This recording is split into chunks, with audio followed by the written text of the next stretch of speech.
Every organization has a story. It always kind of cracks me up when people say, story? Well, we don't have a story. That's a real danger sign. And somebody's organization, especially at the leadership level, says, well, we don't have a story. My answer is, well, you do have a story. The problem is it's not being told by you. It's being told by other people. You can go into your organization and get your story from your employees. They'll tell you one version of it. Your competitors are out there in the market telling another version of it. People who've never heard of you are sort of telling your story by your absence in the stories they tell. So our premise is you do have a story. It's better to have an intentional story that's constructed by you to do the work you want to go do in the world. So what we find is when you apply these basic story-making tenets, you get results. If you get your story right, you can cut through the noise and you can reach people and you can engage them and you can keep them. The information will go in deeper. Why? Because it's already in the native tongue of the brain. They will retain it longer. They will recall it better. And the most important thing about stories is that people steal them. It's the best thing about them. This is the internet model, not the Hollywood model. Please steal this story is what you want to have happen. If I'm sitting next to you, speaking of travel, at LaGuardia, and there was one cloud over Bermuda and they shut down the entire East Coast flyway, which they always do, and we're going to be stuck in that same bar together for a few hours. I'm trying to get back to Florida, you're trying to get back to Atlanta. If I say to you, hey, I just, we're just sitting here, I wanted to kind of run through this spreadsheet with you, you're going to immediately feign that you don't speak English. You'd rather have your, have your teeth drilled. If I say, so anyway, there I was in this hotel this morning, and a bear walked in the lobby, you wouldn't believe it. And if I can hook you, you're going to listen. You're going to, cool. And if I really get you, when you go home, you're going to tell the bear story, only you're not going to tell anybody I told you. It's going to be your bear story. By the way, all stories are true. They're all true, as long as the telling lasts. They're all true. Story making is real inexpensive.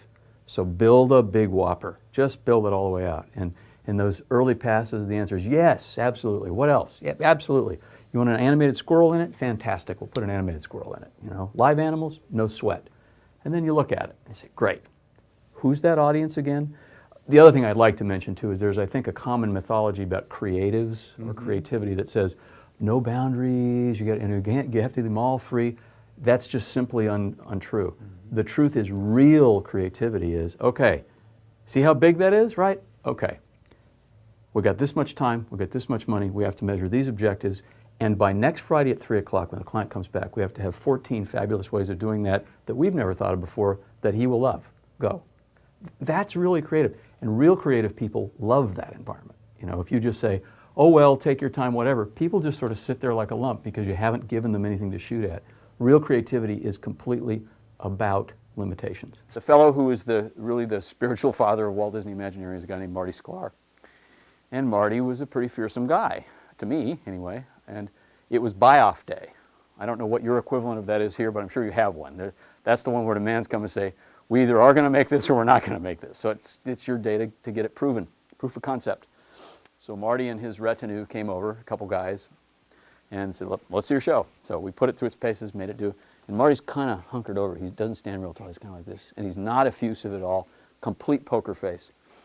And he looks up at the end and says, no, keep at it. Shuffles on off to some other gig.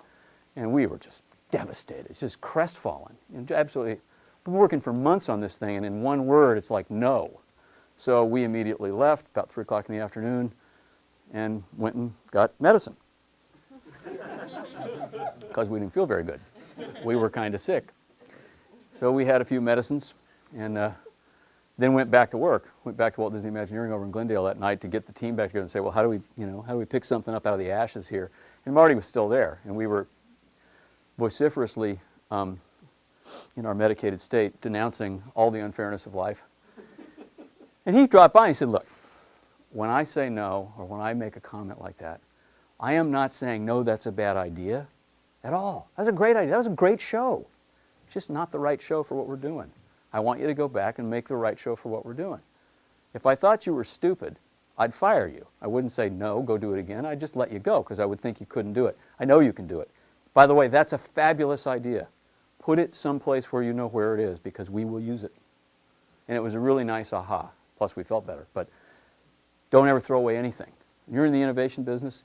the dumbest, off-target, wackiest, notional, never going to go anywhere thing you do should go someplace special, because that dog is going to get recycled.